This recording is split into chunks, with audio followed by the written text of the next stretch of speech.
ሳንሰበረሽ ብለ ከደሞዝ ይቀነሳል ካልካት ላ ኢላሃ ኢላላህ አንተ ንጹህ ምግብ እየበላ ትርፍራፊ መስጣት ከሆነ አልኖርንም ይሄ እስልምና አይፈቅዶም እንዳትበላ አንተ ቀድማ አንተ ማድረግ የሚገባ ምንድነው እቺ ልጅ በልታለች ብለለን ለባለቤት መጠየቅ አለብህ እቺ ልጅ ቀድማ መብላት አለባት ለምን አላህ ነው አንተ ቤት ያመጣት አላህ ነው አንተ ቤት ያመጣት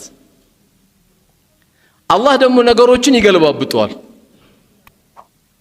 የዘንድሮ ረመዳን የዛሬ አመት ረመዳን የነበሩት ወንድሞች ዘካ ሰልፎ የሚሰጡ ነበሩ ወላሂ ግን የሚገርማችሁ የዛሬ አመት የነበራቸው ሰዎች ዘንድሮ ዘካ እየጠበቁ ነው ሊቀበሉ ነው ሊሰጡ አይደለም ሊቀበሉ ይሄን ነው ምንኮራበት ዱንያ ነገሮች ይለዋወጣሉ ይሄን ነው ሁላችን ማሰብ ያለብን ስለዚህ አነስ ኢብኑ ማሊክ 10 አመት ጫላሉኝም ኦፋላሉኝም ስንል እኛስ ቤታችን ያለችው መርየም እኔ ቤት የመጣችው አንተ ቤት የመጣችው ፋጡማ አንቺ ቤት የመጣችው ከድጃስ ቤተሰብሽ ናት እህትሽ ናት አንቺ ሰራተኛ አይደለሽም እህቴ ናሽ ነው ማለት ያለብን እኔን 1500 ብር ከፍዬ እንድቀጥር ላበቃኝ ጌታ ምስጋና ይገባው ያልክ ነው እንጂ እንድንቀባረር አይደለም ስለዚህ አነስ እሳቸው ዲንን ስለሚخدሙ ነብዩ አለይሂ ሰላቱ ወሰለም ዲንን ስለሚخدሙ 10 አመት خدሟቸዋል በወንድ ደረጃ ነው የግድ የቤት ሰራተኛ ብቻ አይደለም ሱቅም ካለ አንተ ሚሊዮን ብር ያተረፍክ አሁንም ሰራተኛ 1500 ብር የሚከፍለው ከሆነ ተገቢ አይደለም ሰው አድርገው خير الناس انفعكم ከናንተ መካከል በላጫችሁ ሰው ማለት ማን ነው አሁን እጃችሁን አውጣችሁ ማን ነው ብላችሁ ማን ነው የምትሉኝ ቆንጆ መኪና ያለው ልትሉ አይደል እኛ ሰፈር ቆንጆ ቤት ይሰራው ልትሉ ነው አይደለም ከኛ መካከል አሁን እዚህ ውስጥ ካለነው ሰዎች ሁሉ በላጫችን ማመሰላችሁ ሰውን የጠቀመ ሰው ነው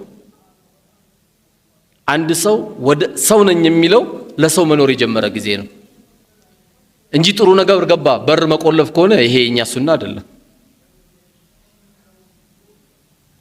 ቆንጆ ጥብስ ቤታችን ሸተተ እዛች ጋር አፍንጫቸው የሚጣመም ሰዎች አሉ አረ አፍንጫቸው አይደለም አይናቸው ከፈለገ ይጥፋያልክ መቆለፍ ከሆነ ይሄ ከኛ ይተበቅ እንግዲህ ያው ኮንዶሚኒየም ያላችሁ አላህ ይዘንላችሁ የኮንዶሚኒየም የጎረቤት ሀቅ እንዴት እንደሚሆን ያላቀም በጣም ከባድ ነው አንድ የእስልምናን ግንዛቤ የተገነዘበ ሰው የኮንዶሚኒየም ኑሮ ሐቁ በጣም ከባድ ነው የተጣበቀ ግድግዳ ነው የማይሸት ነገር የለም የማይሸተው ሁሉ ይሸታል በጣም ከመቀራረቡ የተነሳ እንግዲህ አላህ ሰፊው ቤት አላህ ይስጠን ስለዚህ አነስ ኢብኑ ማሊክ በዚህ መልኩ ነበር የሄደው አቡ ሁረይራ ምን ያሳለፈው ለዲን ከሰባቱ ደግሞ ሰሃባዎች በጣም የምትገርመው ደግሞ እናታችን አይሻ ከሺ በላይ ሐዲስ ያፈዘችናት እነ ጃቢር ኢብኑ አብዱላህ አሉ እና አቢ ሙሳ አልአሽዓሪ አሉ ግን እናታችንም አንሻ ከሺ በላይ ያፈዘች ነበረች ይሄው እንግዲህ እስካሁን ካቀረብኩላችሁ እነዚህ ሰዎች ካፒታል አልነበርም ያቀረቡት በካፒታልም ደረጃ ደግሞ 10 ጀነት የተመሰከረላቸው ሰሃቦች በአብዛኞቹ ሚሊዮነር ሳይሆኑ ቢሊዮነር ነበሩ ብራቸውን አያውቁትም ግን ለእስልምና አስረከቡ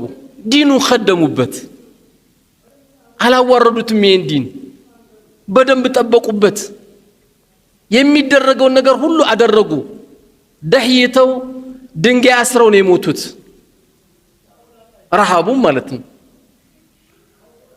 ስለዚህ አላህ መርጦ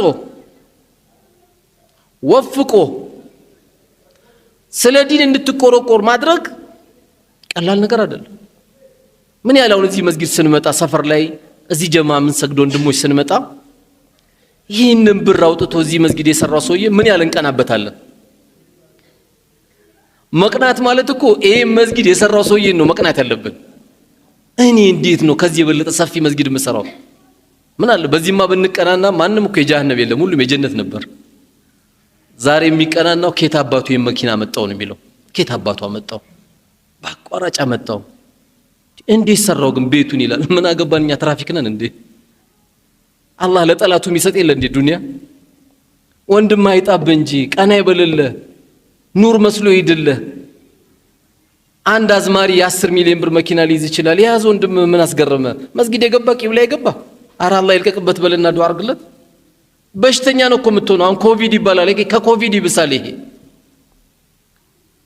ትልቅ ኮቪድ ማለት እኮ በወንድም ላይ መቀናት ነው። እንደው ማጨነቅ ያለብህ መቼ ነው?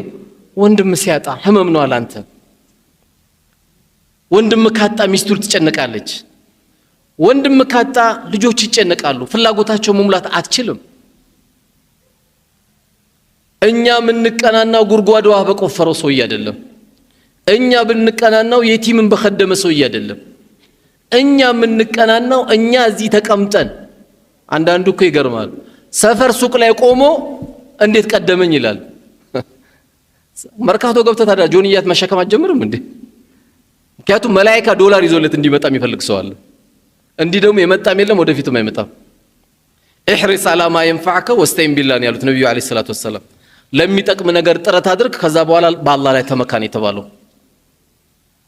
አንተ ጥረት ስላረክ አይደለም። ጥረት ባረገማ ቢሆን በደከመማ ቢሆን ሰፈር ጤፍ የሚያመጣልን እኮ ወፍጮ ቤት ያለው ሰውዬ እኮ 30 አመቱ ነው። የሚወጣው ላብ እኮ ቀላል አይደለም። አንዳንዱ ደግሞ አላህ ያመጣዋል፣ ከገጠር ይመጣል። ሁለት አይነት ነጠላ ጫማ ነው ለብሶ የመጣው። 6ኛ ፎቅ ጀምሬያለሁ ይላል። በዚህን ጊዜ በሽታ ካለብህ ያዞራል። በቃ ቂብላ ይጠፋል። አላህ ምን ማረጉ ነው ትላለህ። በቃ ምን አገባህ አንተ? ለፈለገው ሰው አላህ ይሰጣል። አንተን አማክሮ አላህ ይስጥ እንዴ? የአላህ ውሳኔ እኮ ፓርላማ ላይ አይደለም የሚጸድቀው፣ ራሱ አጽድቆ ጨርሰዋል። ለፈለገው ይሰጣል። አላወቅም እንጂ ላንተ የተሰጠው ብትቆጥሮ ደግሞ ቆጥራት ጨርሰው። ቂብላ መጠመዞር፣ ይሄን የበሰለ ቤት መምጣት፣ በየቀኑ 5 ጊዜ መታጠብህ ቶርቶ የማያልቅ ኒዕመተል ኢስላም አላህ ሰጥቷል። ቶርቶ የማያልቅ ሰው ብዙን ጊዜ ያው የበላዩን ስለሚያይ ነው እንጂ የሚቸገረው የበታችሁን ቢያይ ብዙ መድኃኒት ያገኝ ነበር። አሁንም የበታችን ካየ ብዙ መድኃኒት ታገኛለህ። ቀላል ነው። ብስጭት ስትል አጠገብ ነው። አንድ ታክሲ ነው የምትይዘው። ጳውሎስ ሄደ፣ ዝም ብለ የሆነ ሰው ዘይር፣ እዛ ጋር በሽንቱ አልጋ ላይ የሚሸና ሰው ታያለ።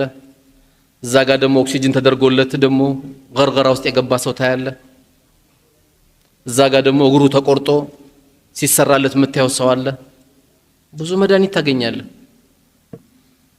ስለዚህ አንተ ከሁሉም በላይ ነህ። አንተ ከሁሉም በላይ ነህ። ይህን ካላየን እንኳን ለዲን አስተዋጽኦ ልናደርግ ይቀርና ለራሳችንም እምንተርፍ ሰዎች አልነበርም። የዲን ጉዳይ ሲነሳ ትልቅ አስተዋጽኦ የተደረገበት ትልቅ መከራ የደረሰበት ዲን ነው። እስልምና ሁሌ ቂያማ እስከምትሆን ድረስ የሚከታተለው ሰው አይቀርም። ፈላጊው ብዙ ነው። ሁሉም በእስልምና ስነ ምግባር የሚሄድ ከሆነ የሚጨንቃቸው ሰዎች አሉ። ማን? ሙሰኞች፣ ጉቦኞች፣ ዘራፊዎች፣ ገዳዮች፣ ሐሜተኞች። ለዚህ ሁሉ መድኃኒት ስለሆነ ማንም እንዲመቸው አይፈልጉም። ማንም በተለይ ፈረንጆቹ እንዲመቸን አይፈልጉም። ዘመናዊ ባሪያ ነው የሚያደርጉ። ዘመናዊ ባሪያ። ስለዚህ ኢስላም ያለፈበት ታሪክ ስናይ ወላሂ እኛ ምንም የሆነው ነገር የለም። አንድ ቤተሰብ የደረሰው መከራ እንደና አማር ያለ የአሲር ቤተሰቦች ሱመያ ላይ የደረሰው ከባድ ነው። ሱመያ ሲባል ዝም ብሎ ተራ ስም እኮ አይደለም። አንድ ሰው በሽጉጥ መግደልና አንድ ሴትን በሽጉጥ መግደልና አንድ ሴትን ማህፀኗ ላይ ብልቷ ላይ ወቅቶ መግደል በጣም ከባድ ነው። ሱመያ ሲባል ዝም ብሎ ተራ ስም እንዳይመስልን ይህን ታሪክን ያሳለፈችው